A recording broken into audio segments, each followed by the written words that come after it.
following is a Comfortably Zoned Radio Network production. We are back. Golenbock University. I'm Ralph Tycho with the Comfortably Zoned Radio Network, and the man himself is here, Peter Golenbock, and he's going to introduce literally one of my favorite people on the planet, a friend of mine from 35 years almost, and I'll let you introduce him, Peter. I'll be happy to.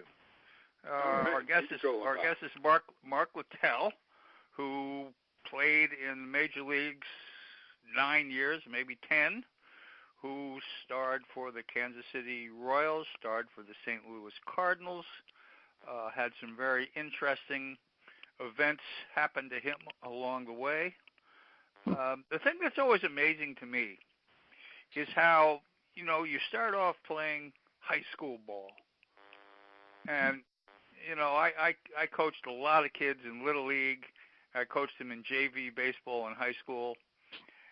To see somebody get to the major leagues is 1 in a million. That's about right, maybe 1 in 500,000. I was curious, as you went from your high school and then beyond, what is it that allowed you to believe that you could go from playing, say, high school ball even into the major leagues or even into the professional baseball? Well, that's a pretty good question for me because it didn't matter. My passion and desire were overriding my dumbness because I didn't know those statistics. Okay. I didn't think about statistics back then. No, said kids never do. Kids never do. That's right. Only in retrospect. Only years right. later, looking back on it. Right. It's like people say to me, "How did you end up with a literary career?" And my answer is the same, I suppose, as yours. It was just, how the hell do I know? I don't have the slightest idea. I mean, it right. just sort of happened. Yep. But I mean, where did you? I'm going to ask you both this question, and I'll start with Peter. Who gave you the unbridled confidence to get this far, Peter? Well, I was just somebody who never believed for a second that I wasn't going to be successful. That's but right. That had to be instilled in you by someone. My parents, I suppose. Yeah. Okay. But now, I was. We'll blame. I was a spoiled child. Same set of parents, not the same set, but his parents too. But it's a hell of a lot different. It's a hell of a lot different from somebody who knows the difference between a noun and a verb, from somebody who can throw a baseball over the plate well enough that some guy doesn't hit it 400 feet. It's entirely different. No, actually, it isn't entirely different. You both have a lot in common, that you did rise to one of the 5% or whatever it is that you were talking about. You just pick different fields to do it in. But I'm curious about Mark. Where did you start? Where did you start playing ball? Where did you start as a kid playing ball? Very beginning. Yeah.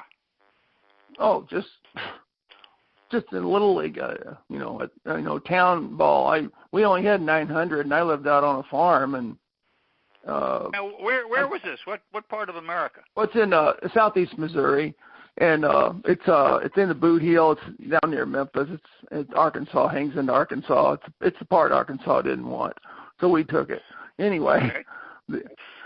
It's like my first at bat. I'd never seen a field until I took my first at bat, and my dad was, shot up in Korea, and he couldn't play catch with me because his right hand was shot up. He was left-handed, but I found ways to do it, and my parents had always supported me. And then, but anyway, it was a small town ball, and and it was pretty good ball because the small town baseball people, they turned out.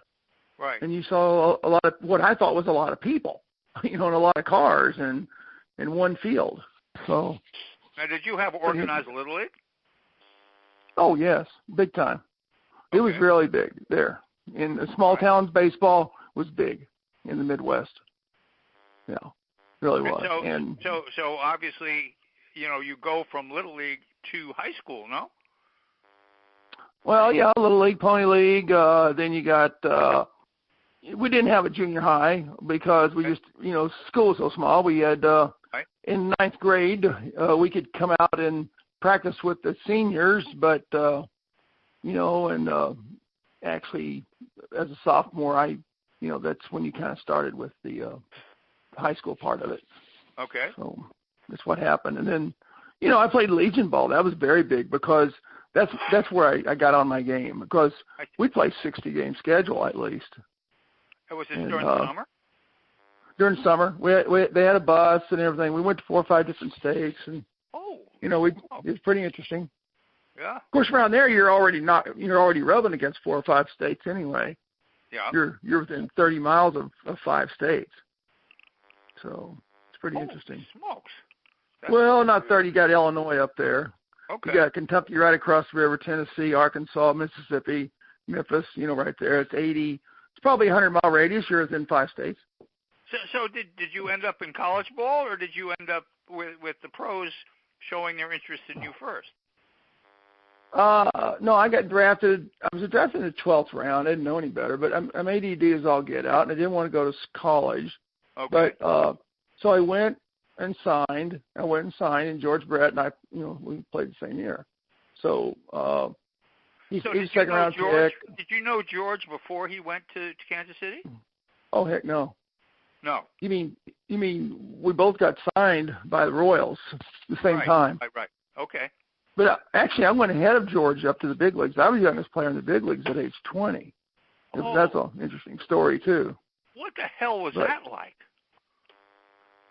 Well, I was opening up in Baltimore, and I was 9-1 in AAA. I didn't go to the big leagues.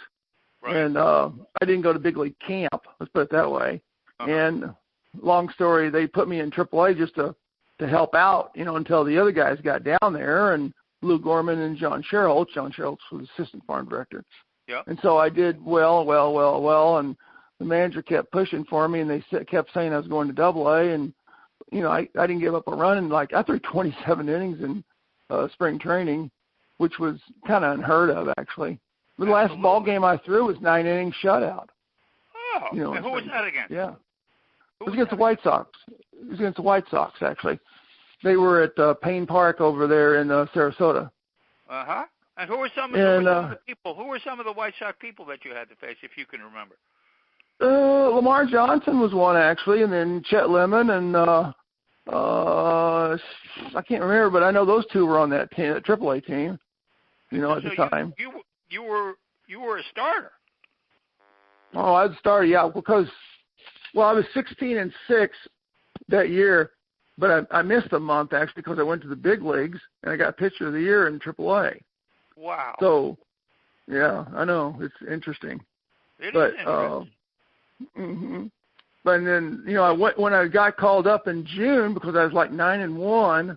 Right. I got called up. I threw my debut was June 14th against Baltimore in Baltimore, mm-hmm. And I think the guys, they never seen me, or I'd never seen them either, really. And so I was in there, and they were probably thinking, who's the big bat boy with a pimple on his face? And so, they said, well, that's starting pitcher 3 days from now. So there you go. You're 20 years old. I mean, right. Back then with 24 teams too as well, instead. So nobody else on this team's 20 years old, like being a baby. Well, probably the youngest guy was 26 at the time. Yeah. So how do you handle the hours between the games? I mean, with what I like to eat a lot. I like to watch TV. Were there any of those other people who took you under their wing? Any of the pitchers on the roster? Yeah, Bruce Del Canton. He was my roommate first, and then I had Lindy McDaniel. Okay. And it was pretty funny, because they were. McDaniel was 112 years old, for crying out loud. That's I know he was 39 and I was 20. We were almost double in the age. Wow. And we were. Yeah, Lindy was a preacher, and I remember he said to me one night, he said, "Hey, you going to go to chapel tomorrow?" I said, "Yeah, I'm going to go to chapel, but right now I'm going to go down and have a beer." So, pretty funny. So did he talk pitching with you as well as, you know, the gospel? No. They were. It was competitive. Okay. You know, and Jim Cott did.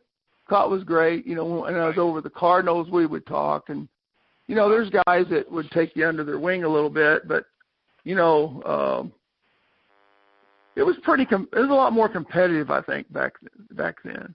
I want to say that. Yeah. I think everybody's too chum right now. You know, I think you're probably right. But I mean, when you came up, I suspect, you know, there were 2 or 3 people who were looking over their shoulders at you and going, "Hey, this guy's going to take the job." Oh yeah, big time. Everybody tried to upset. I mean, I don't think I did that, but I'm pretty sure I didn't. Yeah, but I had too much to worry about in the first place myself. I'm sure. But I wasn't that smart. Let's put it that way. So it was interesting. You know, you worry about yourself, and that's what you need to do. So keep going forward, one foot at a time. It goes without a doubt. But it's, you know, it's awfully, you know, I spent a whole season, you know, with the Mets one year, and there's a lot of off time. There's a lot of time away from the ballpark. Well, I always like going to museums. I mean, I'm a cultured country boy a little bit. I say I'm ADD. I wrote the 2 books that I've got. I've got 2 books out. I've got a third one coming. And, you know, they're fun reads and everybody likes them, so that's fine by me. And I'm not supposed to be writing books, but I did. So whatever. Anyway. So a lot of the time you spent by yourself doing things, you know, the same way Jim Bouton, for instance, who was a very sort of intellectual guy who wrote Ball 4, and he was a friend of mine, and he was not close to the other guys because they were reading the sporting news, or they were you know, they didn't read. And so were you one of those guys? Were you a reader? Yeah, I was I was by myself quite a bit, actually. And I liked being by myself. I liked eating by myself. I liked watching the other people in the world and getting to meet the other people. It was interesting to bebop around and you know, just see what happens out there. And that's what I did. I thought it was interesting that while you were pitching in AAA, you had such a fine record with you were really overpowering. And yet when you came up to the majors, it wasn't you only pitched in, like, you know, 7 or 8 games. It wasn't that many games. Right. You didn't have the success that you had. How big of a difference is it between AAA and the majors? Well, there's a hump right in there to get over, and I think most of it is maturity levels. You know, your body language plays a big part. You know how you handle yourself on and off the field just as well. Right. And you know, and so when you can do that walk and also get those people out and not get too concerned about it, and the people see it, and the other team sees it, you know that's good. You know, but the crowd didn't bother you so much. It's just that, you know, you're sitting out there trying to figure out, you know, certain little things. And I remember one thing Charlie Lau said to me one time. Charlie was hitting coach, but he's also a catcher. Right. And he told me in 1975 when I came back up, he said, you know, Mark, you need to use your 4 seam. He said, you might surprise yourself. And so I used my 4 seam because I had a really pretty darn good slider. And so that's why I did get some strikeouts, obviously. But when I used the 4 seams, then everything turned over to a different thing here, you know. So my mindset changed. Well, what is it that he saw about that particular pitch that was so special? Well, if you're throwing 2 seams in there, you're taking 4 to 5 miles off your pitch. I mean, they're running and they're sinking some, but you know, when I had the 4 seam, I had enough horse in my body to, you know, to be up there at 95 area, and then, you know, my slider was real deadly. So, I mean, it's funny. I think Ralph knows this, that I held a Cardinal record for strikeouts by relievers, and I laugh at it. I'm not glorifying it. I just laugh because you have all these, you know, names with tradition of the Cardinal name, And then you see Littell down there as strikeouts. So anyway, that is very modest. Tell Peter, Mark, about your manager on both Kansas City and St. Louis, and how he started calling you country, and what he did to boost your career. We're talking about Whitey Herzog. Okay. Yeah, Whitey. I had Whitey both in Kansas City and St. Louis, and so Whitey, we got along pretty good because he's kind of a redneck like me, but so we fish and hunt a little bit, and right, and leave each other alone for the most part, and go out and play ball and stuff like that. But he called me. Eventually, he called me airhead. And well, it wasn't because he said. Not a compliment. He said to me. He said, "See, I thought it was because I was, crazy, goofy, which I was, but he said I was, basically one of the calmest players that he'd ever seen out on a field, and so, it didn't rattle me too much or anybody. I'd be out in a game and having fun. I'd be laughing out there, and Brett and I would be, making jokes and shit and stuff like that. And all right. We'd be looking at the fans and pointing them out, and why he'd call us in there, and George say, "Strike this guy out." Well, you strike him out. I say, "Okay." So I'll strike the guy out, and we're laughing coming off there because we did something on the field before I did that. And Whitey says, "Hey, you two fucks, come here." And I say, "Okay." And he said, George, he says, "What were you two guys doing over there for about 35, 40 seconds, looking up in the stands?" We were saying something about this and this and this, and Whitey would say, "Well, George, you're up second. Why don't you get Mac over, Hal McRae? Why don't you do, he's going to get a hit, and you get him over. Let's do a first to third, and Country, you got an inning left in the ninth inning." And I said, "Why don't you go out and strike out the side?" And I said, "Okay, that sounds good." So, it's just like normal shit to me or him. Yeah. Now, that's the highest compliment you can pay to a manager. Just put it in your players' hands. Tell them you have confidence in them, and there you go. So were you? I knew George. The only magazine article I ever wrote in 1980 was about George for Sport Magazine. Interestingly enough, so I got to hang out in the 1980 World Series, the Cardinals against Kansas City. It was a hoot, and George was wonderful. He's just a terrific person. I was curious as to what your relationship was with him. You gave us a little idea. Can you tell us a little bit more about George and his impact on the ball club? Well, George and I, we signed the same year in rookie ball, and we ended up rooming together 2 or 3 years, and here and there in off season a little bit, and George, we're opposites, see, because he's a beach boy from El Segundo, and I'm a farm boy. So he parked his surfboard at the door, and I parked my plow at the door, and so we both a little strange, and that's about it. So, and we got to wondering about each other. So opposites, I guess, attract. And George didn't have to say too much. George just played. Right. He didn't go down on the bench yelling or screaming or talking. He just did it. You have quiet leaders. And I think they're the best. That team that you had in Kansas City, if I remember correctly, I think most of those people were pretty quiet, weren't they? I mean, did Davey Nelson? Yeah, Davey. Davy's Gray may have been Davy's great. Yeah. Huh? Yeah, Davey Nelson. Mac could say something once in a while, but he wouldn't get out of line too much. He might voice his opinion on the field. And that's how he did it. Or he knocked somebody out into left field, sliding into second.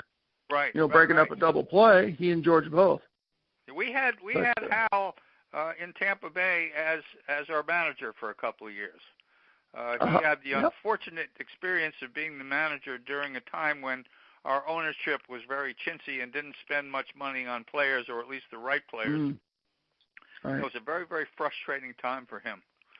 Well, it's hard to manufacture runs with, players below par. That's right. That's right. He had a tough time of it, but he was a lovely, lovely guy. Oh, great guy, yeah. And same thing when he managed in Kansas City. He had a 4A team, you know. Yeah. And when you have your 4A baseball, you know, it's not going to get over the hump, really. Yeah, you without know, a doubt. they're destined to be a 400 ball club. So that's crazy. So you had another one of my favorite people, Reggie Jackson's caddy. You had Fran Healy as your catcher there for a while. Yep. He caught my first game on my debut. Yeah, he did. Mm-hmm. And was he calming? Mm-hmm. Mm-hmm. Yeah. Mm-hmm. Mm-hmm. Yeah, Fran's a real sharp guy. He's an introvert. Yeah. In a sense. That's what I mean. That whole Kansas City team was kind of quiet. Frank White was quiet. Freddie Potek didn't have a whole lot to say. No. Yeah. Hey, a little trivia, guys. You mentioned Frank White. Frank White was the only graduate of the Ewing Thrift, Sid Thrift, and Ewing got together on this, on the academy, the baseball academy. And I wonder if that was part of your time, if you were associated with that in Kansas City. The academy was at the very same time that I got drafted. The academy was separated, but still a part of.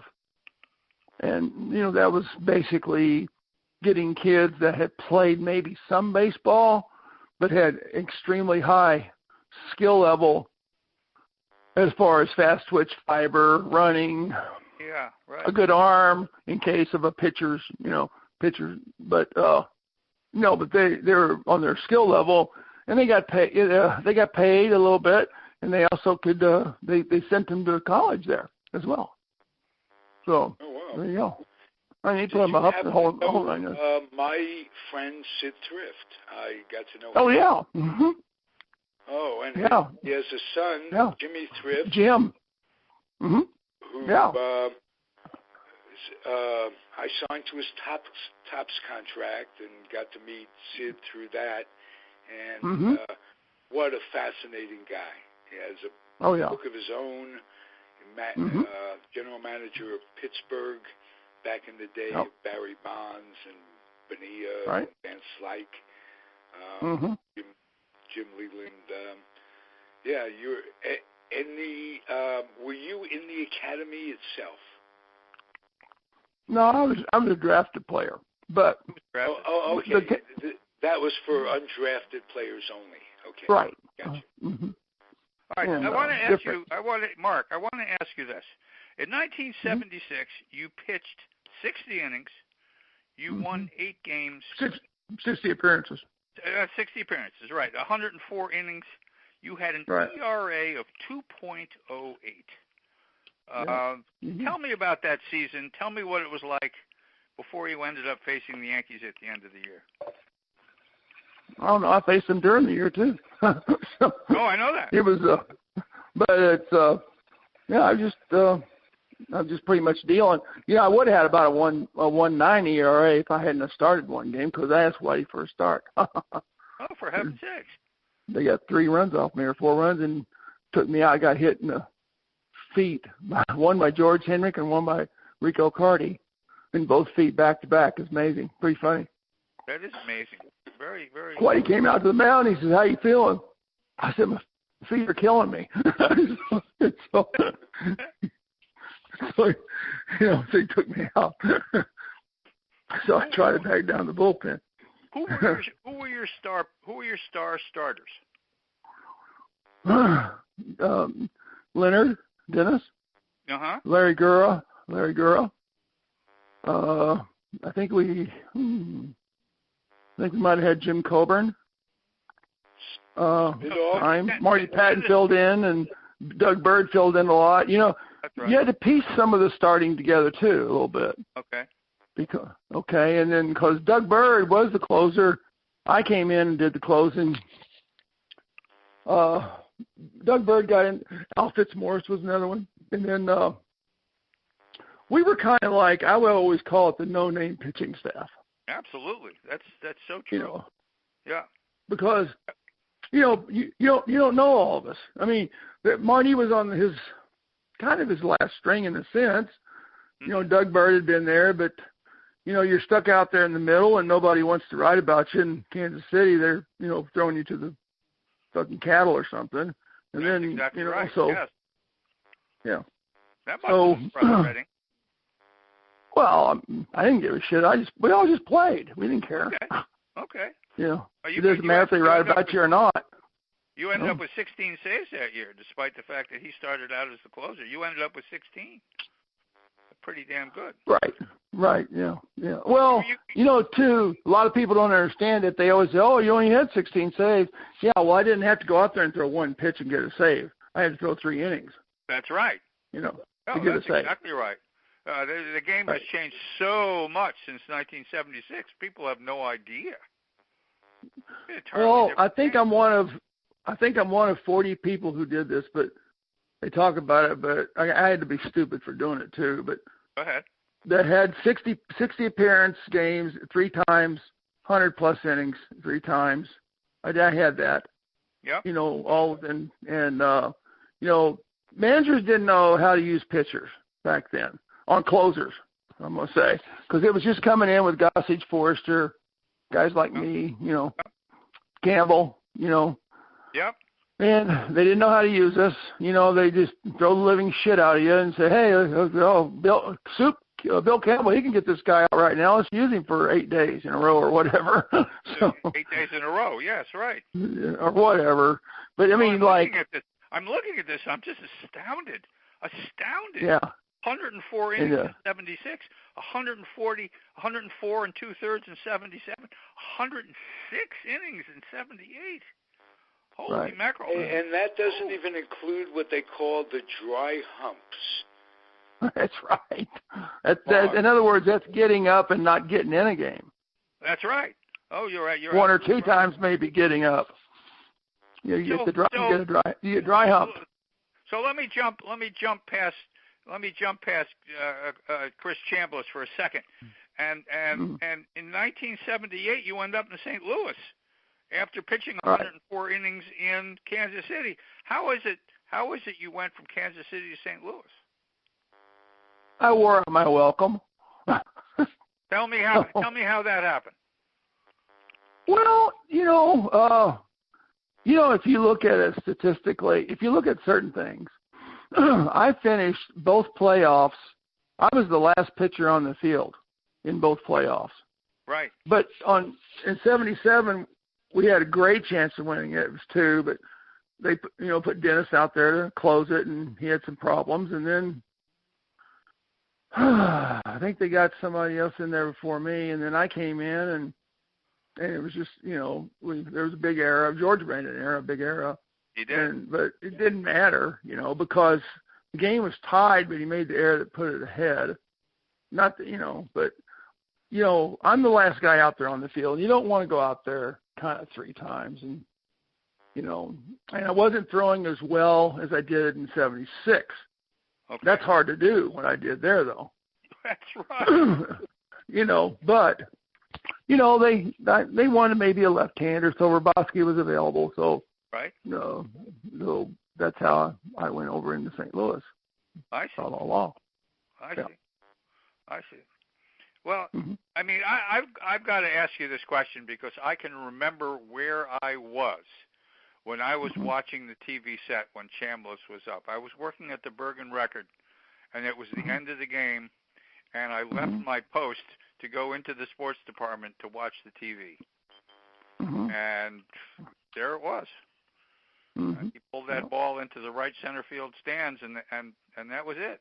And obviously for a New Yorker, that was one of the most exciting things I've seen in a long, long time. Well, you're wrong, though. See, he didn't pull it into the stands.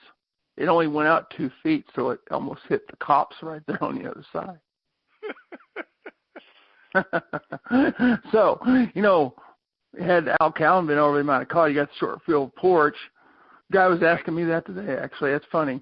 He said that was actually a good pitch. I said, I don't know if it was a good pitch. It was a pitch that was out of the zone, though. Uh-huh. He topped it. and then the wind caught it up there because the cloud, it was just like The Natural. You see all these frickin' clouds, you know, in the movie The Natural. Yes, I love it. And you know, it's colder than shit. And all time. Yeah. And then you know, it's we had the basically 7 minute delay, which whatever. But I'm just saying, the ball wasn't plastered by any means. Okay. You know, it was a pop up. You know, it went out. Yes, a Yankee Stadium pop up. Yes. And so, you know, and as soon as I turned around, I said shit, and then I turned around, and before I got onto the grass, people were already onto the mound. Wow. Yeah. Well, that's enough. That's enough to piss you off right there, boy. No, I don't get pissed. You know, No, I mean, no, fuck no. No? There's no Hey, reason. guys, let's not understate this. There was some coming back to do for you, Mark Littell, after that. That was a stunning blow. And what I'm most proud in knowing you and how you recovered, went on to be an amateur pitching coach, minor league pitching coach. You spent as much time in baseball after your career as a pitcher than you did as a pitcher itself. What did you learn from that instance that you pointed out to students and young players coming up, and more than just baseball with this one? Well, it's a life learning experience, you know, because, you know, you're going to sit out there and, you know, the whole thing is, can you bounce back from the most atrocious thing that I guess happens to you, and you're put out in front of the public? Because, you know, to this day, I still get asked that question many, many times. Yeah. Yeah. And the other thing is, I'm not bringing this up, but it worked out well for me because we opened up in Kansas City against all people, the Yankees. You know, we were on the road against Detroit, and then for 3 games, and then we went down to Kansas City and opened up. And sure enough, I got in the game. I ended up throwing the 9th to the 13th, and I didn't give up any hits against the Yankees at that time, and I ended up getting the win that night. You know, obviously. Tremendous. So. Well, the funny thing is, once again, through the winter, in other words, you redeemed yourself quickly. Yeah, I don't know if you ever redeem yourself because, see, that was such a big deal, that thing, and they knew I got Pitcher of the Year and stuff like that. I got Pitcher of the Year in '76 for that. But the thing about it is that, you know, you throw one pitch, you know, I'd rather give the Pitcher of the Year to somebody else to say, hey, I'll take the pitch back. You know, of course. So. You know, that's the whole thing. And then, it's the blast. They call it the blast in the Bronx, basically. You know, that's what they call it. And they play it every day on the Yes Channel, you know, as a lead-in. So all my buddies call me and say, yeah, you're still up there. Well, hell, shit, 43 years later. What the hell? That's too much. Too much. Well, I mean, hell, I go to New York and I hop in the cab and the guy says, you Mark Littell? And I said, yeah. He said, rides on me, bitch. There you go. Yeah. So whatever. You know. Fabulous. Hey, Peter and I have interviewed a lot of players face-to-face in our careers, me signing players for Topps and Peter interviewing for all his books. I'm going to tell Peter about Mark Littell, and he'll be able to appreciate the man you are. Very few people that we interview make direct eye contact with you right away when they meet you. Will you agree, Peter? No, I haven't even noticed. I might not be an eye contactor myself. I don't notice. Well, okay. I sure the hell do, because my dad would knock the shit out of me. Well, when I met Mark, he was a pitching coach. in Stockton, California, in the famous California League, Strong A, High A League, and they send a lot of folks to the bigs. And he was I just didn't want to be big leagued. That was my only goal when I met someone. I just didn't want somebody to think that just because they had the skill of hitting a baseball or catching a grounder, that they were better than me. Just a personal thing. I didn't tell people this, but in the back of my mind, I just like to be on a par with people. And Mark, you were one of the first early on people that I met. After this is in the 80s, and you really made it easy, and I appreciate that. That was great. Thanks, Ralph. Really neat. So, appreciate it. I had a wonderful evening myself. I happy to make your acquaintance, Mark. It's a real pleasure. It really is. And, thank you, Peter. Ralphie, we'll see you next week. Thank you again, Peter. Always wonderful. Another good Golenbock University. All right. Thanks so much, guys. I'm glad you got to meet one of the straight shooters in baseball, in life. Peter and Mark, both of you. Glad you got to meet each other. Enjoy it, Ralph. All right. Thank you, everybody, for listening. It's Golenbock University, Comfortably Zoned Radio Network. Peter Golenbock, the man. I'm Ralph Tycho, the weak link, and the guest was Mark Littell, closer. Adios, everybody. The proceeding was a Comfortably Zoned Radio Network production. Thank you for listening.